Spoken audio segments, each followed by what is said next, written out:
안녕하세요. 저는 곧 70을 맞이하는 사람입니다. 여러분께서 환장했다는 표현을 들으시면 어떤 느낌이 드시나요? 무언가의 정신을 빼앗겨 제정신이 아닌 상태를 환장했다 말하지 않습니까? 젊은 시절 저는 한동안 돈에 미쳐 지냈습니다. 결혼하고 첫째 딸을 낳은 뒤부터 돈에 대한 집착이 시작됐어요. 남편도 저도 가난한 집 자식이었고 혼인할 때 정말 미천이라곤 하나도 없었습니다. 아무 생각 없이 아이를 낳았는데 가난하다고 무시당하는 일이 참 많았죠. 월세를 못 내서 집에서 쫓겨난 적도 있었고 아파도 돈이 없어서 속만 태웠습니다. 가난한 부모가 자식에게 해줄 수 있는 건 정말 아무것도 없더라고요.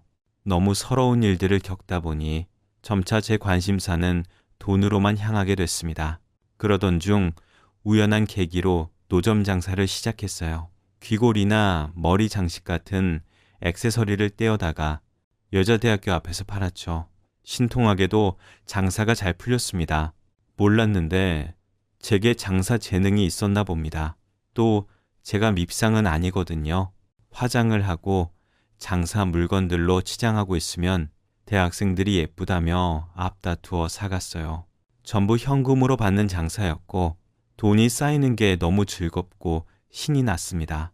장사가 번창해서 가게를 내게 됐고 그 이후로는 정말 승승장구했죠. 사업을 확장해서 비싼 해외 제품도 수입해오고 연예인 협찬 같은 것도 했습니다.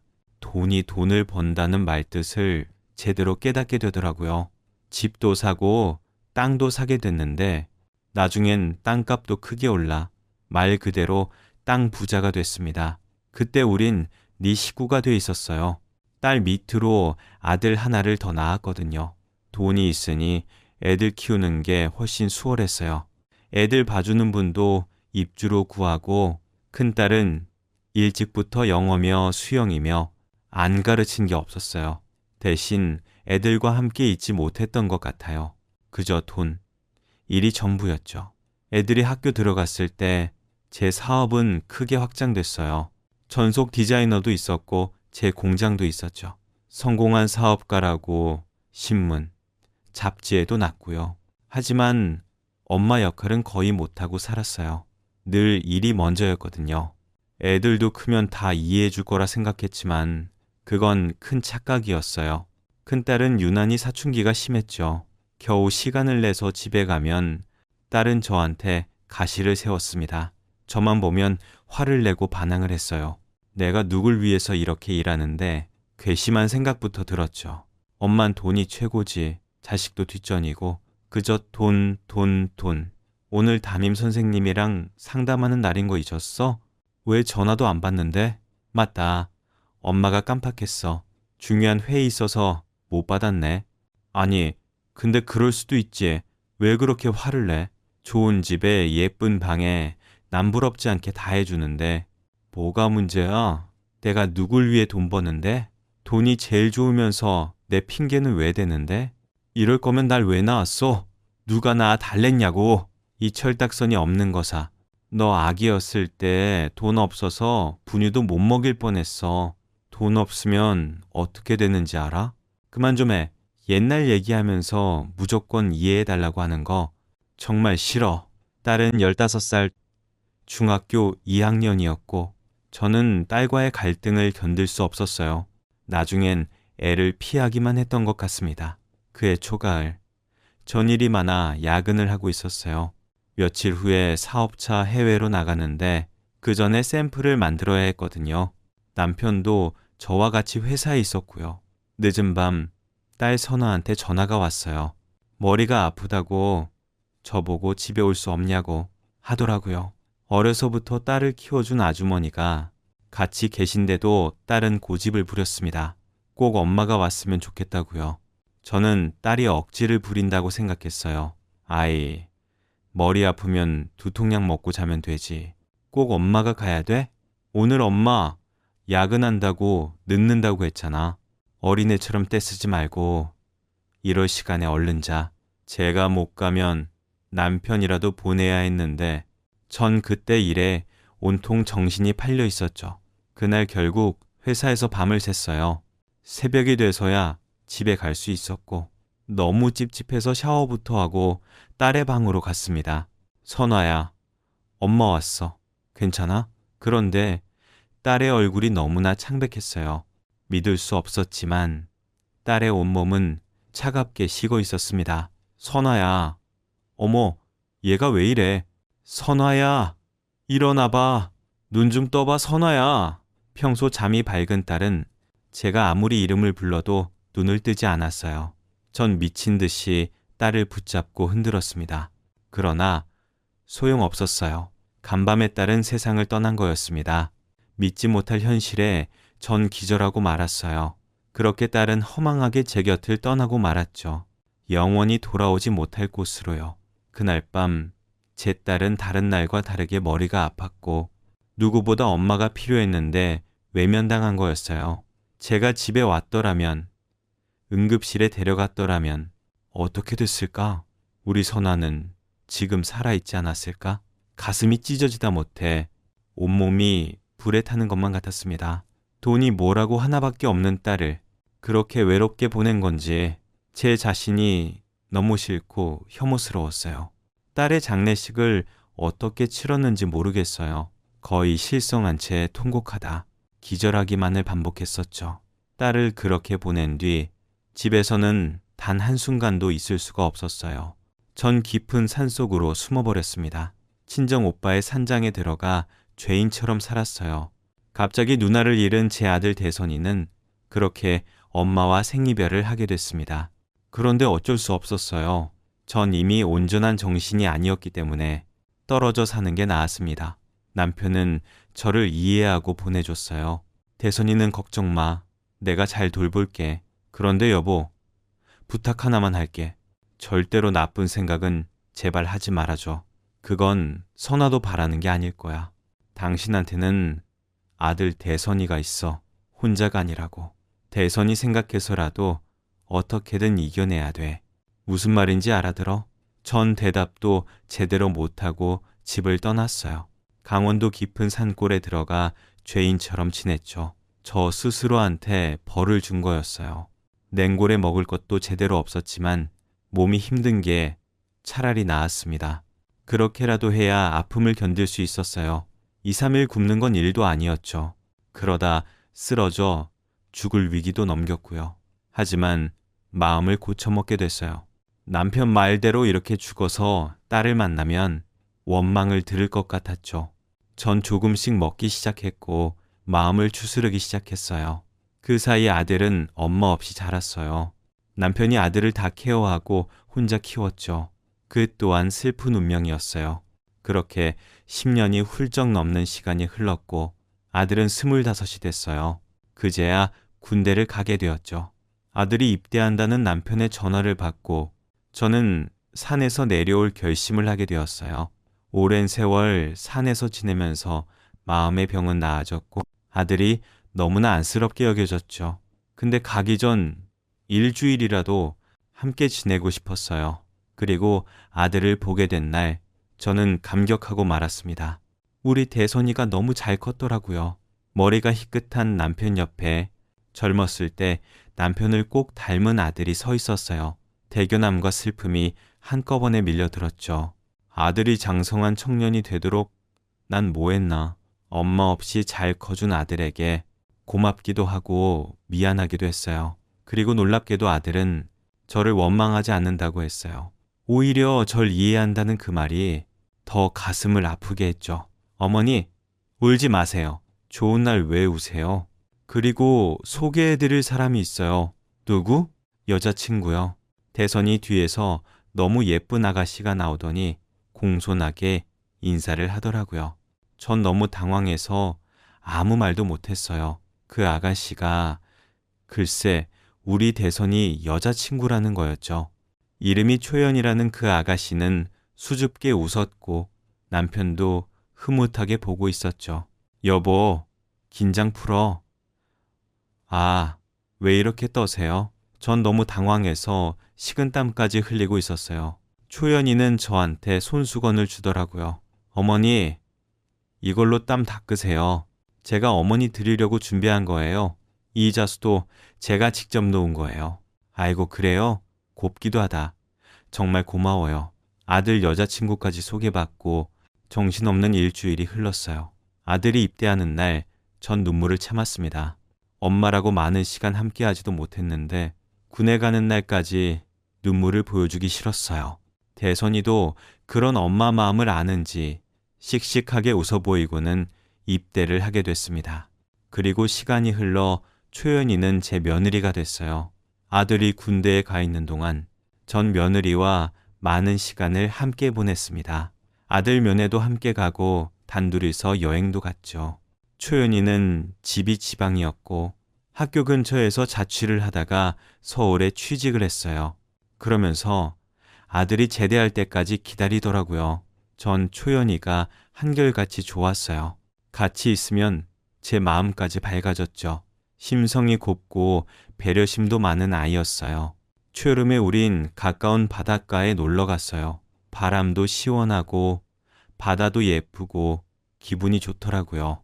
한편으론 초연이한테 미안한 마음도 들었습니다. 이렇게 좋은 날 애인이랑 데이트도 하고 싶고 친구들도 만나고 싶지 않을까 그런 생각이 들었죠. 초연아, 나한테 너무 신경 쓰지 않아도 돼. 이제 서울 생활에 적응 다 했어. 답답하면 대선 아빠랑 등산을 해도 되고 너도 이렇게 좋은 날 친구들이랑 놀러 가는 게 더 좋지 않아? 바쁠 텐데 나한테까지 이렇게 시간을 쓰면 되겠어? 어머니, 그렇게 말씀하시면 서운해요. 사실 저 엄마와 일찍 헤어졌어요. 중학교 입학할 때 돌아가셨거든요. 그래서 어머니랑 같이 있는 시간이 너무 좋아요. 대선이가 제대해도 어머니랑 데이트하는 거 계속하고 싶은걸요? 뭐? 그게 정말이야? 엄마랑 그렇게 일찍 헤어졌어?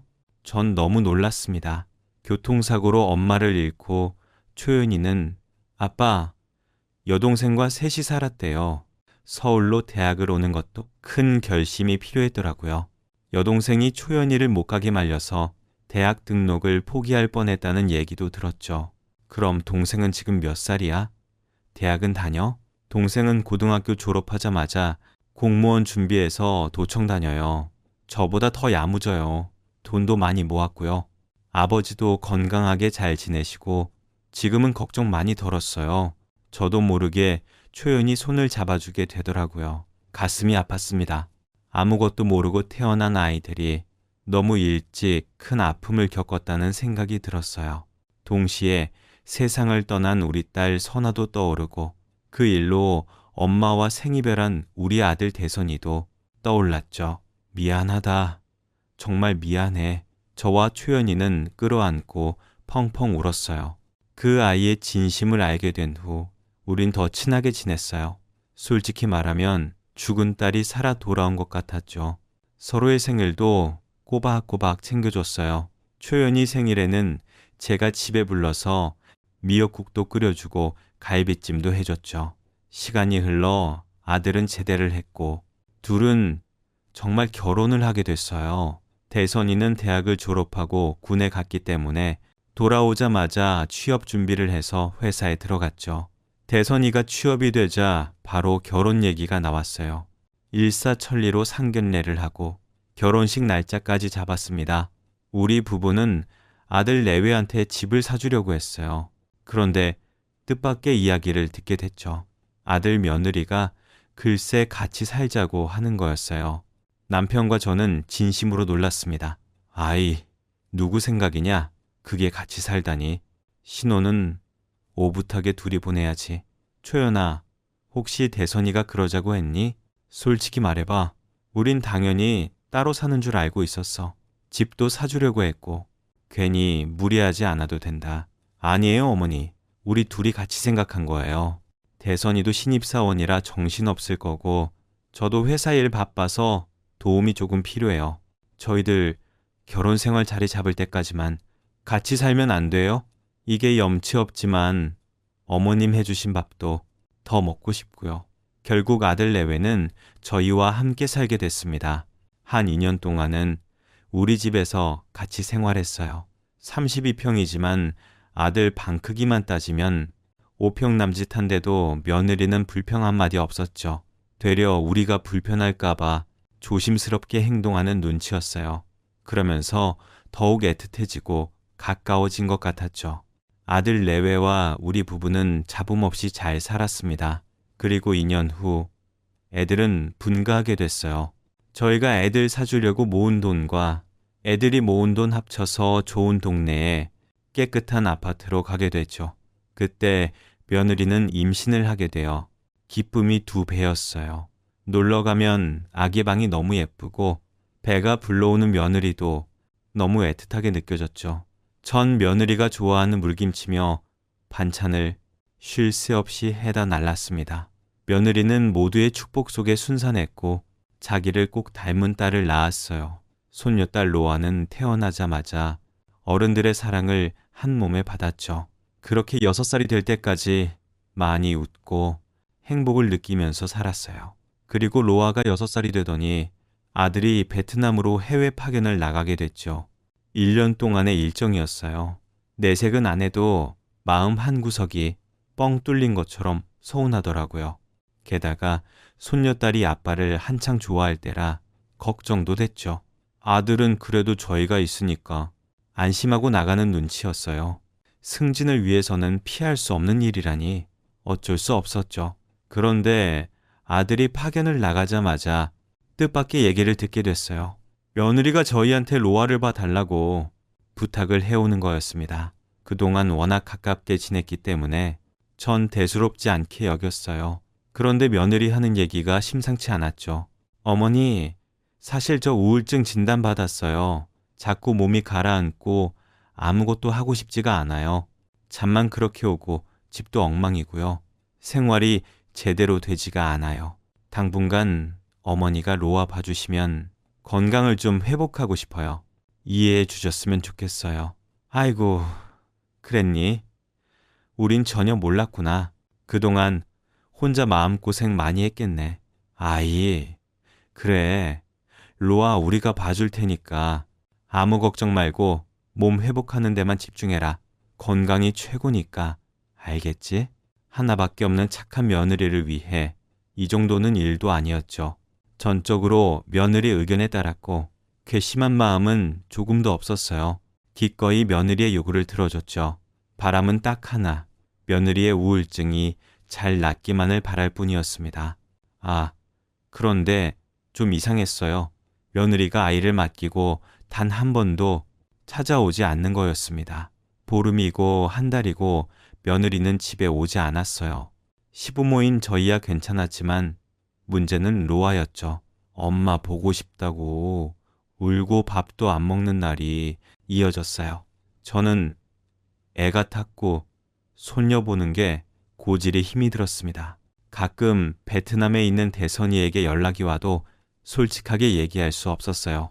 로아 울음소리 들릴까봐 집 밖으로 나가서 통화를 한 적도 많았고요. 손녀딸을 달래기가 힘든 날에는 애를 데리고 며느리가 사는 집을 찾아갔죠. 로아는 자기 집 왔다고 좋아하는데 문제는 며느리가 문을 열어주지 않는 거였어요. 그게 한두 번이 아니었죠. 제 속은 까맣게 타들어만 갔습니다. 그런 일이 여러 번 반복되니까 며느리가 일부러 문을 열어주지 않는다는 생각이 들었어요. 이상하다 싶었죠. 분명 무슨 일이 있는 게 분명했어요. 남편도 걱정이 많았죠. 그래서 어느 날 밤에는 저 혼자 며느리가 사는 아파트에 가봤어요. 집에 불이 켜져 있더라고요. 저는 일단 문자를 했죠. 손녀딸 없이 저만 왔다고 얘기 좀 하자고 문자를 했지만 역시 돌아오는 대답은 없었어요. 속이 까맣게 타서 아파트 앞을 서성이고 있는데 그 동네에서는 아줌마들이 한꺼번에 귀가하는 게 보였죠. 그리고 그들이 하는 얘기에 심장이 철렁 내려앉았어요. 자기, 그 801호 여자 얘기 들었어? 801호는 아들 내외 집이었죠. 저는 길을 걷는 척하며 그들 뒤를 따라가고 숨죽여 얘기를 마저 들었어요. 그 집 여자, 애도 있으면서 그렇게 외간 남자를 끌어들인다며. 날도 어리던데 참 대단해. 남편 해외에 나간 사이에 그런 거라던데. 사람들 눈이 무섭지도 않나? 저번에는 어떤 남자 등에 업혀 집에 들어가던데 숨도 쉴 수 없었습니다. 상상도 못한 일이었어요. 아줌마들 수군거림은 듣기 괴로울 정도였고 전 심장이 벌벌 떨렸습니다. 오늘은 무슨 일이 있어도 며느리 얼굴을 보고 얘기를 해봐야 될 것 같았어요. 전 밤을 샐 각오로 아파트 앞에서 기다렸습니다. 계속 연락을 해봤죠. 절 피하는 빌미만 줄 것 같아서 전화도 문자도 하지 않았죠. 그리고 며느리가 밖에 나왔을 때 우연히 마주치기만을 바랐습니다. 그리고 밤 11시가 지났을 때였어요. 공동 현관이 열리고 며느리가 쓰레기 봉투를 들고 나오는 게 보였어요. 전 어둠 뒤에 숨어 있다가 며느리가 완전히 나왔을 때 달려나갔어요. 초연아, 로아 엄마야. 며느리는 저를 보자 크게 놀라더라고요. 저는 도망치려는 며느리를 붙잡고 늘어졌죠. 이 매정한 거사. 로아가 널 얼마나 보고 싶어 하는지 알아? 밤새 엄마만 찾아. 밥도 안 먹는다고. 무슨 일이야? 도대체 무슨 일이냐고? 너 우울증 걸려서 아무것도 못하겠다며? 회복에만 집중하고 싶다며? 근데 이게 무슨 일이냐? 동네 아줌마들 하는 얘기가 도대체 무슨 소리야? 왜 이러세요? 갑자기 찾아오시면 어떻게 해요? 내가 입에 담기도 힘든 얘기를 들었어. 너 정말 그런 거냐? 바람. 그런 거 피는 거냐고? 동네 아줌마들이 그러더라. 왜? 외간 남자를 집에 들인다는 얘기가 사실이야? 젊은 남자 등에 업혀 집에 들어간다며? 아니지. 아줌마들이 잘못 알고 오해한 거지? 저는 당연히 아닐 거라는 대답이 나오기만을 기다렸어요. 며느리는 제 얘기를 듣고 얼굴이 급격하게 어두워졌죠. 그런데 돌아온 대답은 저를 무너지게 만들었어요. 맞아요. 다 사실이에요. 뭐라고? 사실이야. 너 미쳤니? 미쳤어. 며느리는 변명조차 하지 않았고 전 그 자리에 주저앉고 말았습니다. 흐릿한 의식 속에 손녀딸과 아들의 모습이 떠올랐어요. 저는 며느리 다리를 잡고 애원했어요. 네가 어떻게 이럴 수 있냐고. 그 소문이 어떻게 사실일 수 있냐고. 내가 잘못 들은 거 아니냐며 매달렸지만 며느리는 차갑고 냉정하기만 했습니다. 가라고 다신 찾아오지 말라는 말만 하더라고요. 어떻게 집에 돌아왔는지 기억도 나지 않습니다. 전 밥도 물도 목구멍에 넘길 수 없었죠. 그리고 얼마 안 가 베트남에 있는 아들로부터 연락이 왔어요. 술에 잔뜩 취한 목소리였고 아들은 꼬인 혀로 이혼 얘기를 꺼내더라고요. 며느리와 이혼을 해야겠다고, 이제 돌이킬 수 없다고 하면서요. 그러면서 손녀딸인 로아를 키워줄 수 있냐고 하는데 가슴이 찢어질 것 같았죠. 전 아들에게 로아 걱정은 하지 말라고, 살다 보면 별일이 다 있지만 그것도 시간이 지나면 다 잊혀진다고 아들을 달랬어요. 곁에 있으면 안아주기라도 할 텐데 먼 나라에 있는 아들과 통화밖에 할 수 없으니 제 마음은 더 타들어갔습니다. 로아 걱정은 하지 마. 엄마가 정성 다해 키울 테니까. 그리고 아들아, 사람 마음 한 번쯤은 흔들릴 수 있는 거야. 로아 엄마가 이혼을 하자고 해도 한 번쯤은 묻고 살아갈 수 있는 거라고. 거기서 성급하게 결정하지 말고 서울 와서 제대로 얘기를 해보는 게 어떻겠니? 얼마나 오래 만났어. 어떻게 이혼이 이렇게 쉬워? 하지만 아들은 화를 낼 뿐이었어요. 젊은 혈기에 쉽게 용서는 안 되겠지만 로아를 봐서 다시 생각해보라고. 얘기도 해보고 타일러도 봤지만 소용이 없었어요. 남편과 저는 크게 상심했죠. 결국 아들과 며느리는 이혼 도장 하나로 남남이 돼버렸어요. 둘은 조용히 합의 이혼을 했습니다. 며느리는 재산 분할도 바라지 않는다며 후련히 떠났어요. 어쩌면 그렇게 이혼이 깔끔하고 조용한지 배신감마저 들었습니다. 아내를 절대로 용서할 수 없다는 아들도 미웠고 변명 한마디 없이 이혼만 요구한 며느리도 너무 미웠어요. 딸을 포기하는 일도 며느리에게 너무나 쉬워 보였죠. 양육권, 친권 다툼도 없이 며느리는 모든 걸 다 마다하고 이혼을 했습니다. 손녀는 엄마를 찾다 포기했는지 점점 엄마 소리 하는 게 줄었어요. 이걸 다행이라고 해야 할지 제 가슴에 시퍼렇게 멍이 들었죠. 며느리가 떠난 집을 정리하는 것도 제 몫이었어요. 아들은 그 집엔발도 들여놓기 싫다고 하더라고요. 어쩌겠어요. 제가 아들 내외 살던 집에 가봤습니다. 약봉지가 그렇게 많을 수가 없었어요. 실제로 며느리는 우울증이 심한 것 같았죠. 아들도 로아 엄마가 우울증까지 거짓말로 꾸며낸 건 아니라고 했어요. 꽤 오래전부터 우울증을 알아와서 자기도 잘 안다고 했었고요. 휴지통에도 약봉지가 많았습니다. 전 집을 치우다 주저앉아 엉엉 울었어요. 아들이 입대하던 날, 처음 며느리를 만났던 날부터 지금까지 일들이 주마등처럼 스쳐갔죠.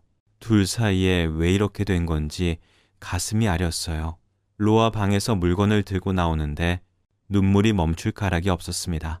엄마 사랑을 듬뿍 받고 자랐던 손녀딸에게 이 상황을 어떻게 설명해야 할지 당황스러웠죠. 그런데 로아는 어느 순간부터 엄마를 전혀 찾지 않았어요. 제가 엄마 보고 싶지 않아? 물어보면 엄마가 긴 여행을 떠났다고 해서 깜짝 놀랐습니다. 누가 얘기해줬냐고 했더니 아빠가 그랬대요. 손녀는 엄마가 아파서 병 고치러 멀리 갔다고 하더라고요. 로아는 그 작은 손으로 제 눈물까지 닦아줬어요. 손녀딸은 어느새 이렇게나 자라 있었습니다. 그날 밤 저와 남편은 새롭게 약속했어요. 죽는 날까지 모든 걸 다 바쳐서 손녀를 바르게 키우자고요. 아들은 저희와 같이 살긴 했지만 정신없이 일만 했어요. 내색하진 않아도 이혼의 아픔을 잊기 위해 그렇다는 걸 전 알고 있었죠. 어느새 시간은 흘러 손녀딸 로아는 초등학교에 입학하게 되었어요. 그때까지 지난 아픔 다 잊고 살자. 얼마나 다짐했는지 몰라요.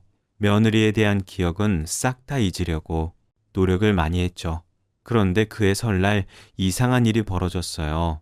아침 일찍 떡국을 먹고 남편과 아들 로아는 집안 어르신한테 인사를 하러 나갔어요. 저 혼자 주방 정리를 하고 있는데 현관 벨소리가 들렸죠. 올 사람이 없는데 이상했어요. 누구세요? 그리고 들려온 목소리에 전 기절을 하는 줄 알았습니다. 글쎄, 이혼하고 자취를 감췄던 며느리가 문 밖에 떡하니 서 있는 거였어요. 거의 2년 만에 나타난 며느리는 한복까지 곱게 차려입고 있더라고요. 내가 지금 꿈을 꾸나? 이게 어떻게 된 일이야? 너 초연이 맞니? 로아 엄마 맞아? 말하면서도 제 볼을 몇 번이나 꼬집었는지 몰라요. 며느리는 말없이 고개만 끄덕였죠. 아이고, 이게 어쩐 일이야? 무슨 일로 찾아왔어? 전 너무 놀랐지만 더 내색하지 않았어요. 제 반응이 다시 돌아간다고 할까봐 침착한 척 했습니다. 들어와라. 일단 들어와. 대선이랑 로아는 큰 댁에 인사드리러 갔어. 점심 먹고 올 거다. 며느리는 순순히 저를 따라 들어왔어요. 전 차를 내오겠다고 하고 얼른 주방에 들어갔죠. 손이 덜덜 떨려서 아무것도 못하고 서 있는데 며느리가 따라 들어왔습니다. 며느리는 말없이 저 대신 주방 정리하고 차를 끓였어요. 제가 벌벌 떨고 있는 게 며느리 눈에도 보였던가 봅니다. 차를 끓여서 제 앞에 놓더니 며느리가 말을 꺼냈어요. 표정부터 심상치 않아서 저도 모르게 긴장을 바짝 했죠. 드릴 말씀이 있어요. 이제야 보는 걸 털어놓을 수 있을 것 같아요. 그러더니만 며느리가 갑자기 한복 치마를 무릎 위까지 젖히더라고요. 그리고 전 곧 기겁을 하며 나자빠지게 됐어요. 며느리의 양쪽 다리는 같지 않았습니다. 오른쪽 다리가 의족이었어요. 며느리는 한복 치마를 입고 의족을 한 다리를 숨기고 있었던 거였죠. 이게 어떻게 된 일이야? 다리가 왜 이래? 초연아, 그동안 무슨 일이 있었던 거야? 다 말해봐. 처음부터 끝까지 하나도 빼먹지 말고. 그리고 알게 된 사실에 전 가슴을 치고 또 치며 통곡할 수밖에 없었습니다. 며느리는 2년 전 고륙종 진단을 받았다는 거였어요. 고륙종은 뼈에 생기는 종양이라고 했죠. 2년 전 너무 늦게 발견해 다리를 절단하게 됐는데 거기서 끝난 게 아니었대요. 종양세포가 정상세포를 파괴하면서 지금은 온몸에 암세포가 전이됐다는 얘기였어요. 다리 절단과 항암 치료로 괜찮아졌다고 생각했는데 다시 재발됐다는 거였습니다. 전 가슴을 치며 물었어요. 그래서 그때 우리 가족을 외면하고 사라졌던 거니? 이상한 소문도 다 맞다고 하고, 그럼 바람도 안 폈는데 폈다고 한 거야? 네, 어머니. 아이고, 이를 어째? 이를 어떻게 하면 좋아? 전 무너져 버렸는데 며느리는 담담한 얼굴로 말을 이어갔어요. 이미 많은 걸 내려놓은 모습이었어요. 어머니, 그때 전 제정신이 아니었어요. 우울증도 깊었고 암까지 생겼다고 하니 너무 무섭고 두려웠어요. 숨 쉬는 것도 고통스럽고 어린 로아를 보면 더 슬프고 괴로워서 견딜 수가 없었다고요. 그걸 어떻게 제 입으로 말할 수 있었겠어요? 저도 믿을 수가 없는데요. 그래서 남편과 시부모에게도 사실을 말하지 않고 혼자만 알고 있었다는 얘기였죠. 모든 걸 혼자 감당하고 이혼으로 연을 끊어내는 것만 생각했다는 거였어요. 동네 사람들 소문에 대해서도 말을 하더라고요. 병원에서 치료를 받고 오면 걸을 수도 없어서 남자 요양보호사의 도움을 받았는데 그게 동네 이웃들의 의심을 샀다는 거였습니다. 그 모습은 마치 술 먹고 인사불성된 사람처럼 보였을 거고 동네 사람들의 의심을 사기 좋았겠죠.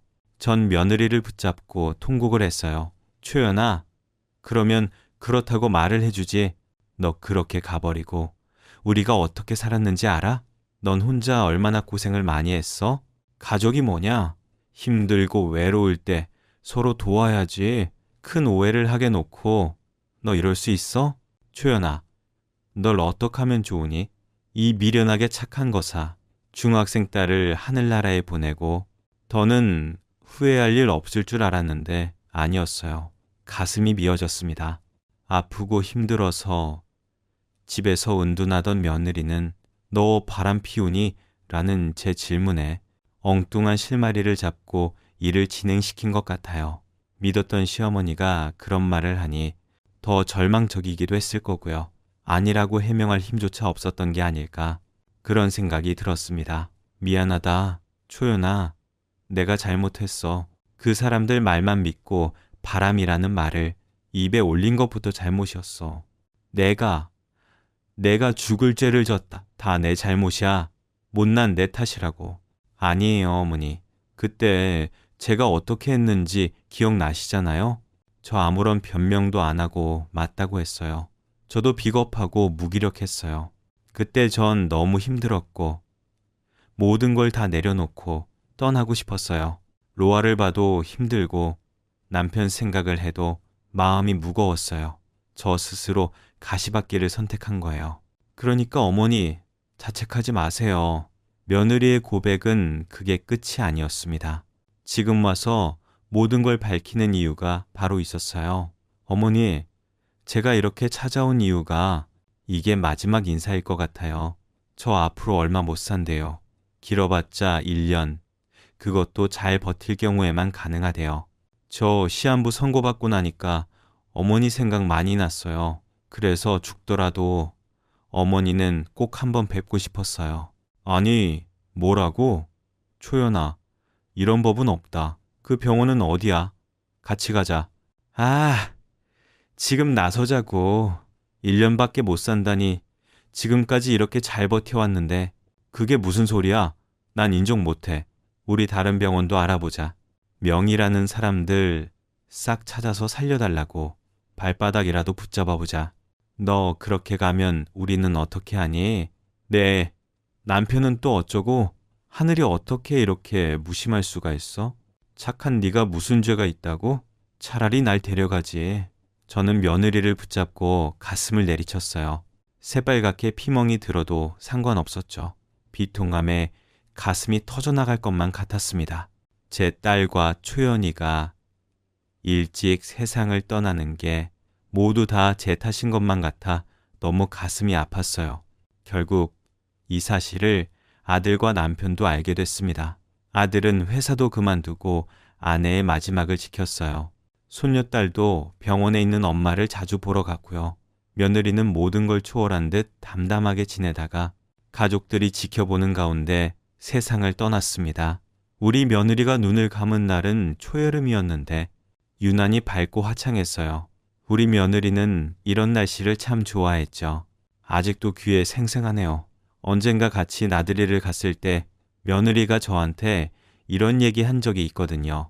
가끔 어머니가 진짜 우리 엄마 같아요. 저 어머니 때문에라도 대선이랑 못 헤어져요. 어머니 오래 봐야 하니까 저 대선이 옆에 꼭 붙어 있을 거예요. 대선이 제대하면 결혼할 거니까 그런 줄 아세요? 저 어머니 절대 안 놓쳐요. 그랬던 아이가 이젠 누구보다 멀리 제 곁을 떠났네요. 전 지금도 눈물로 하늘에 편지를 씁니다. 초연아, 사느라 애 많이 썼다. 로아는 걱정 마. 우리가 잘 키울게. 그리고 너 절대 안 잊어. 너는 내 딸이나 마찬가지였어. 이제 다 잊고 하늘에서 편히 쉬거라. 착한 우리 며느리, 네가 내준 숙제 다 마치고 나도 언젠가는 그곳으로 갈 테니 만약 거기서 내 딸을 만난다면 둘이 잘 지내고 있으렴. 그리고 잘 기다리고 있어. 저희 선아 곁에 며느리 초연이도 함께 있겠지요. 그 고운 아이들이 그곳에서 편히 지내기만을 빌 뿐입니다. 가끔씩 우리 아들도 아팠던 며느리를 이해해주지 못하고 쉽사리 이혼을 결정했다는 죄스러움과 후회로 많이 괴로워하곤 합니다. 그럴 때면 저는 어떤 말로도 위안을 줄 수가 없더라고요. 그저 아들의 등을 토닥여주는 것밖에는요. 아마 며느리도 이해해 줄 거예요. 저는 며느리를 쏙 빼닮은 손녀 로아를 위해 오늘도 만난 저녁상을 준비할 생각입니다. 제 사연은 여기까지입니다. 긴 얘기 들어주셔서 고맙습니다.